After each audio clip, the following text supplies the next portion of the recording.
S ನೋಡಿ, ಸ್ವಾತಂತ್ರ್ಯ ಬಂದು ಇಷ್ಟು ವರ್ಷಗಳಾಗಿದೆ, ಆದ್ರೂ ಕೂಡ ಈ ಒಂದು ಜಾತಿ ಪದ್ಧತಿ ಅನ್ನೋದು ಹೋಗ್ತಾ ಇಲ್ಲ. ಕಲಬುರಗಿಯಲ್ಲಿ ಇನ್ನೂ ಕೂಡ ಜಾತಿ ಪದ್ಧತಿ ಜೀವಂತವಾಗಿದೆ. ದಲಿತ ಎಂಬ ಕಾರಣಕ್ಕೆ ಸ್ವಾಮೀಜಿಯ ಮೇಲೆ ಹಲ್ಲೆಯನ್ನ ಮಾಡಲಾಗಿದೆ. ದೇವಸ್ಥಾನದಿಂದ ಹೊರ ಎಳೆತಂದು ಥಳಿಸಿದ್ದಾರೆ ಟ್ರಸ್ಟಿಗಳು. ಯಾನಗುಂದಿಯ ಮಾತಾ ಮಾಣಿಕೇಶ್ವರಿ ದೇಗುಲದಲ್ಲಿ ನಡೆದಿರುವಂತಹ ಘಟನೆ ಇದು. ಕಲಬುರಗಿ ಜಿಲ್ಲೆಯ ಸೇಡಂ ತಾಲೂಕಿನ ಯಾನಗುಂದಿ ಗ್ರಾಮ. ತೆಲಂಗಾಣ ಮೂಲದ ಬಂಡಿ ಬಾಲಕೃಷ್ಣ ಮೇಲೆ ಟ್ರಸ್ಟಿಗಳಿಂದ ಹಲ್ಲೆಯನ್ನ ಮಾಡಲಾಗಿದೆ. ಟ್ರಸ್ಟಿ ಶಿವಯ್ಯ ಪುತ್ರ ಸುಮನ್ ವಿರುದ್ಧ ಗಂಭೀರವಾದಂತಹ ಆರೋಪ ಕೂಡ ಕೇಳಿಬರ್ತಾ ಇದೆ. ದಲಿತ ಅನ್ನೋ ಒಂದೇ ಒಂದು ಕಾರಣಕ್ಕೆ ಹೊರತಳ್ಳಿರುವಂತಹ ಆರೋಪ ಕೇಳಿಬರ್ತಾ ಇರುವಂತದ್ದು. 7-8 ವರ್ಷದಿಂದ ಸೇವೆಯನ್ನ ಸಲ್ಲಿಸ್ತಾ ಇರುವಂತಹ ದಲಿತ ಸ್ವಾಮೀಜಿ ಈ ಹಿಂದೆಯೂ ಕೂಡ ಹಲವು ಬಾರಿ ಹಲ್ಲೆಯನ್ನ ಮಾಡಲಾಗಿತ್ತು, ಜಾತಿ ನಿಂದನೆಯನ್ನ ಮಾಡಲಾಗಿತ್ತು ಅಂತ ಆರೋಪವನ್ನ ಮಾಡಲಾಗಿದೆ. ದಲಿತ ಅನ್ನೋ ಒಂದೇ ಒಂದು ಕಾರಣಕ್ಕೆ ಈ ರೀತಿಯಾಗಿ ಮಾಡಿರುವಂತದ್ದು. ಹೊರಗಡೆ ಹಾಕಿದ್ದಾರೆ, ತಳ್ಳಿದ್ದಾರೆ.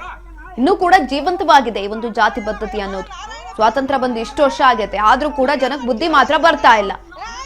ದಲಿತ ಅನ್ನೋ ಒಂದೇ ಒಂದು ಕಾರಣಕ್ಕೆ ಈ ರೀತಿಯಾಗಿ ಮಾಡಿರುವಂತದ್ದು. ನೀವು ನೋಡ್ತಾ ಇರಬಹುದು ದೃಶ್ಯಗಳಲ್ಲಿ ಯಾವ ರೀತಿಯಾಗಿ ಆಚೆ ಹಾಕಿದ್ದಾರೆ ಅಂತ. ಅಲ್ಲಿರುವಂತಹ ಟ್ರಸ್ಟಿಗಳು ಎಳ್ಕೊಂಡು ಹೋಗಿದ್ದಾರೆ, ಥಳಿಸಿದ್ದಾರೆ, ಹೊರಗಡೆ ಹಾಕಿರುವಂತದ್ದು. ದಲಿತ ಅನ್ನೋ ಒಂದೇ ಒಂದು ಕಾರಣಕ್ಕೆ ಕಲಬುರಗಿ ಜಿಲ್ಲೆಯ ಸೇಡಂ ತಾಲೂಕಿನ ಯಾನಗುಂದಿ ಗ್ರಾಮದಲ್ಲಿ ನಡೆದಿರುವಂತಹ ಘಟನೆ ಇದು. ಇವರು ಗುಡಿ ಮೇಲೆ ಬರಬಾರ್ದು, ಇವರು ಮುಟ್ಟಬಾರ್ದು, ಇವ್ರು ಏನು ಇದು ನಾವೇ ಪವಿತ್ರತ, ನಾವೇ ಶ್ರೇಷ್ಠತ, ನೀವೆಲ್ಲ ಬಾತ್ರೂಮ್ ಹೋಗ್ತೀರಿ, ಏಕಿ ಮಾಡ್ತೀರಿ ಅನ್ನೋ ಉದ್ದೇಶಲಿಂತ, ಕೆಟ್ಟ ಭಾವನೆಲಿಂತ ಇವ್ರಿಗೆ ದೂರ ಮಾಡ್ತಾ ಇದ್ರು. ನಾವು ಎಲ್ಲರ ಕೆಲವೊಂದು ಟೈಮ್ನಾಗ ನಮ್ ಕರ್ನಾಟಕದವ್ರು ನಾವ್ ಈ ಕಡೆ ಬೆನ್ನೂರು ವಿಲೇಜ್ ನಾಗ ಇರ್ತೀನಿ, ನಾವೆಲ್ಲರ ಅಲ್ಲಿ ಆಶ್ರಮಕ್ಕೆ ಹೋಗ್ತೇನು, ನಮ್ಮೆಲ್ಲರ ಮ್ಯಾಲ ಕಾವಿ ಬಟ್ಟಿ ಕಾಣುತ್ತವ್ರಿಗೆ ಬೆಂಕಿದ್ದಂಗ. ಯಾಕಂದ್ರೆ ಅವರು ಒಂದು ಸಂಸಾರ ಮನೆ ಅಪ್ಲೆ ಮಾಡ್ಕೊಂಡ್ಬಿಟ್ರು. ಆಶ್ರಮ ಹೋಗಿ ಸಂಸಾರ ಮನೆ ಆಗ್ಯದ ಅವ್ರದ್ದು. ಅವ್ರ ಮಗನ ಸಲುವಾಗಿ, ಅವ್ರ ಸ್ವಾರ್ಥಕ್ಕಾಗಿ, ಅವ್ರ ಮಕ್ಕಳು, ಅವ್ರ ಅಲಿಯದವ್ರು, ಇವ್ರು ಹುಟ್ಟಿದ್ದು ಆಂಧ್ರದಾಗ. ನಮ್ ಕರ್ನಾಟಕದವ್ರಿಗೆ ಯಾರಿಗಿನ್ನು ಬೆಟ್ಟದ ಮೇಲೆ ಬರಬಾರ್ದು, ಕಾವಿ ಬಟ್ಟಿದವ್ರಿಗೆ ಒಂದು ಗೌರವನು ಕೊಡಲ್ಲ ಇವ್ರು. ಯಾಕೆ ಗೌರವ ಕೊಡಲ್ಲ ಅಂದ್ರೆ ಇವ್ರಿಗೆ ಏನಾನ ನಮಸ್ಕಾರ ಚಮತ್ಕಾರ ಆಗ್ಲಿ, ಸನ್ಮಾನ ಆಗ್ಲಿ, ಇಂಥವ್ರಿಗೆ ಏನಾನ ಮಾಡ್ತೀವ್ರಿ ಇಲ್ಲೇ ಉಳ್ಕೊಂತಾರು. ಇವ್ರಿಗೆ ಗಾಯ ಆಗಿತ್ತಂತ ಹಾಸ್ಪಿಟಲ್ದಾಗ ಅಡ್ಮಿಟ್ ಆಗಿದ್ರು. ಆ ನೋವ್ನಾಗಿ ಇವ್ರು ಮತ್ತೆ ಚಲೋ ಆಗ್ಲಕ್ಕ ಸುಮಾರು 20-30 ದಿನ ಹೋಗ್ಯದ. ಅದಕ್ಕೂ ಆಗಿದ್ಮೇಲೆ ಮತ್ತೆ ಇವರು ಕಂಪ್ಲೇಂಟ್ ಕೊಡ್ಲಕ್ ಹೋಗ್ತೆ, ಪೊಲೀಸರು ಇವ್ರಿಗೆ ಯಾರನ್ನು ಸ್ಪಂದನೆ ಕೊಟ್ಟಿಲ್ಲ ಅಂತ. ಇವರು ಕಮ್ಮಿ ಜಾತಿಯವರು ಅದಾರು. ಇವರು ಗುಡಿ ಮೇಲೆ ಬರಬಾರ್ದು. ಎಸ್, ಇದ್ರ ಬಗ್ಗೆ ಹೆಚ್ಚಿನ ಮಾಹಿತಿಯನ್ನ ತಿಳ್ಕೊಳ್ತಾ ಹೋಗೋಣ. ನಮ್ಮ ಪ್ರತಿನಿಧಿ ರಾಜಶೇಖರಯ್ಯ ಸಂಪರ್ಕದಲ್ಲಿದ್ದಾರೆ. ಎಸ್ ರಾಜಶೇಖರಯ್ಯ, ಕಲಬುರಗಿಯಲ್ಲಿ ಇನ್ನೂ ಕೂಡ ಈ ಒಂದು ಜಾತಿ ಪದ್ಧತಿ ಅನ್ನೋದು ಜೀವಂತವಾಗಿದೆ. ನಿಜಕ್ಕೂ ಕೂಡ ಅಲ್ಲಿ ಏನಾಯ್ತು? ಸ್ವಾಮೀಜಿ ಎಷ್ಟು ವರ್ಷದಿಂದ ಅಲ್ಲಿ ಸೇವೆಯನ್ನ ಸಲ್ಲಿಸ್ತಾ ಇದ್ರು? ಹೆಚ್ಚಿನ ಮಾಹಿತಿ ಕೊಡೋದಾದ್ರೆ.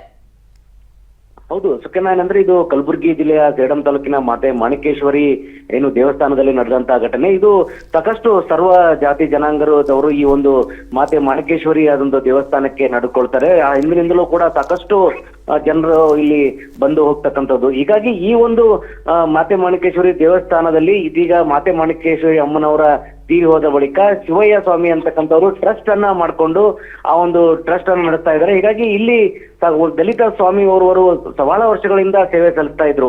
ಆದ್ರೆ ಇದೀಗ ಆ ಒಂದು ಸ್ವಾಮೀಜಿಯವರನ್ನ ಅಲ್ಲಿಂದ ಹೊರ ಹಾಕ್ಬೇಕು ಅನ್ನುವಂತ ನಿಟ್ಟಿನಲ್ಲಿ ಅವರನ್ನ ಎಳೆದಾಡಿದ್ದು ಈ ವಿಡಿಯೋ ಸಹ ವೈರಲ್ ಆಗಿರತಕ್ಕಂಥದ್ದು. ಅಲ್ಲಿ ಈ ಒಂದು ಸ್ವಾಮೀಜಿಗಳನ್ನ ಸೇವೆ ಮಾಡ್ಲಿಕ್ಕೆ ಅವಕಾಶ ನೀಡ್ತಿಲ್ಲ ಅನ್ನೋದು. ಸಾಕಷ್ಟು ವರ್ಷಗಳಿಂದ ಅವರು ಆ ಒಂದು ಮಾತೆ ಮಾಣಿಕೇಶ್ವರಿ ದೇವಸ್ಥಾನದಲ್ಲಿ ಸೇವೆಯನ್ನ ಮಾಡ್ತಾ ಇದ್ರು. ದಲಿತ ಅನ್ನೋ ಕಾರಣಕ್ಕೆ ಅವ್ರನ್ನ ಹೊರ ಹಾಕಿದ್ದಾರೆ ಅನ್ನುವಂತ ಮಾತನ್ನ ಇದೀಗ ಸ್ವಾಮೀಜಿ ಅವರು ಹೇಳ್ತಾ ಇರ್ತಕ್ಕಂಥದ್ದು, ದಲಿತ ಸ್ವಾಮೀಜಿ ಅವರು ಹೇಳ್ತಕ್ಕಂಥದ್ದು.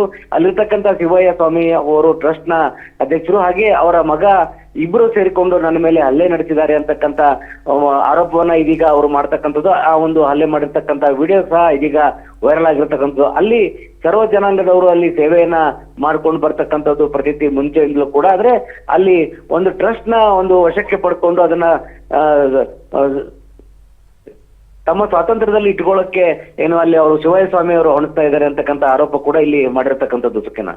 ಎಸ್ ರಾಜಶೇಖರಯ್ಯ, ಈಗ ಆಲ್ರೆಡಿ ಸ್ವಾತಂತ್ರ್ಯ ಬಂದು ಇಷ್ಟು ವರ್ಷ ಆಗಿದೆ, ಇದಕ್ಕಾಗಿ ಎಲ್ಲರೂ ಕೂಡ ಹೋರಾಟವನ್ನ ಮಾಡಿದ್ರು. ಆದ್ರೆ ಇದೀಗ ಆ ಸ್ವಾಮೀಜಿ ಅವರನ್ನ ಎಳೆದಾಡಿರುವಂತದ್ದನ್ನ ನೋಡಿದ್ರೆ ಎಲ್ಲೋ ಒಂದ್ ಕಡೆ ಮನಕುಲುಕುವಂತಿದೆ. ಧನ್ಯವಾದಗಳು ಹೆಚ್ಚಿನ ಮಾಹಿತಿಗಾಗಿ. ತೆಲಂಗಾಣ ಮೂಲದ ಬಂಡಿ ಬಾಲಕೃಷ್ಣ ಸ್ವಾಮೀಜಿ ಮೇಲೆ ಈ ರೀತಿಯಾದಂತಹ ಹಲ್ಲೆ ಹಾಕಿರುವಂತದ್ದು ಕಲಬುರಗಿಯಲ್ಲಿ ನಡೆದಿರುವಂತಹ ಘಟನೆ ಇದು.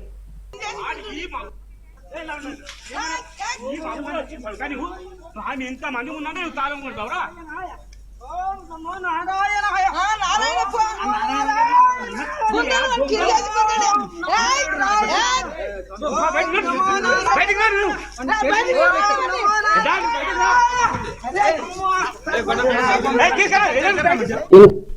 ఎన్నిసార్లు కొట్టినా అమ్మ పేరు మీద చావాలని చెప్పేసి నేను పుట్ట మీదకి వచ్చి మళ్ళా ధ్యానానికి కూర్చున్నాను. అది సాయంకాలం పూట కూర్చుంటే ఇంకా లేవు అని చెప్పేసి శివయ్య మనుషులు వచ్చి కొట్టి చేసి శివయ్య వచ్చి ఏం రా మాలోడా నీకు ఎన్నిసార్లు చెప్పినా బుద్ధి లేదురా, నీకు కులం తక్కువైనా ఒకరు ఎక్కువందిరా నీకు అని చెప్పేసి తిట్టి ఆ శివయ్య మనుషులతోటి కాళ్ళు చేతులు కట్టేపించి నీకు ఇట్లయితే మా చేతులు అయితే నువ్వు మాటేనవరా, నీ పోలీస్ స్టేషన్కి పట్టిస్తేనే నువ్వు మాటింటావు, ఇంకా నీకు మళ్ళా ఇంటికి రాకుండా చేస్తాం కొడుక అని చెప్పేసి కాళ్ళు చేతులు కట్టేసి మన టెంపుల్ కు సంబంధించిన జ్యోతి బండి అనే ట్రావెల్ బండిలో కాళ్ళు చేతులు కట్టేసి తీసుకుపోయి ముదేలి పోలీస్ స్టేషన్ కి అప్పగించారు. పోలీస్ స్టేషన్ కి అప్పగించిన కూడా పోలీసులు నా మీద ఎలాంటి జాలి చూపలేదు. అయితే వాళ్ళు నన్ను కొట్టి నా మీదనే కేసు పెట్టి ఇది చేసిర్రు.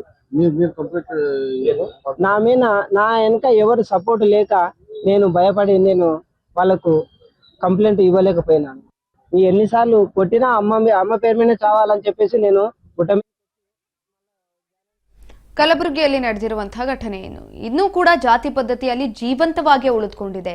ಸುಮಾರು ವರ್ಷಗಳಿಂದ ಅಲ್ಲೇ ಸೇವೆಯನ್ನು ಸಲ್ಲಿಸ್ತಾ ಇದ್ರು. ಆದರೆ ದಲಿತ ಅನ್ನೋ ಒಂದೇ ಒಂದು ಕಾರಣಕ್ಕೆ ಅಲ್ಲಿರುವಂತಹ ಟ್ರಸ್ಟಿಗಳು ಈ ರೀತಿಯಾದಂತಹ ವಿಕೃತಿಯನ್ನ ಮೆರೆದಿದ್ದಾರೆ. ಆ ಸ್ವಾಮೀಜಿ ಅವರನ್ನ ಥಳಿಸಿದ್ದಾರೆ, ಹೆಂಗ್ ಬೇಕೋ ಹಂಗೆ ಎಳ್ಕೊಂಡು ಓಡಾಡಿರುವಂಥದ್ದು ಹೊರಗಡೆ ಹಾಕಿದ್ದಾರೆ. ಹಾಗಾಗಿ ಸ್ವಾಮೀಜಿಗಳು ಇದೀಗ ಆರೋಪವನ್ನು ಮಾಡಿರುವಂಥದ್ದು ಕಲಬುರಗಿಯಲ್ಲಿ ನಡೆದಂತಹ ಘಟನೆ ಇದು.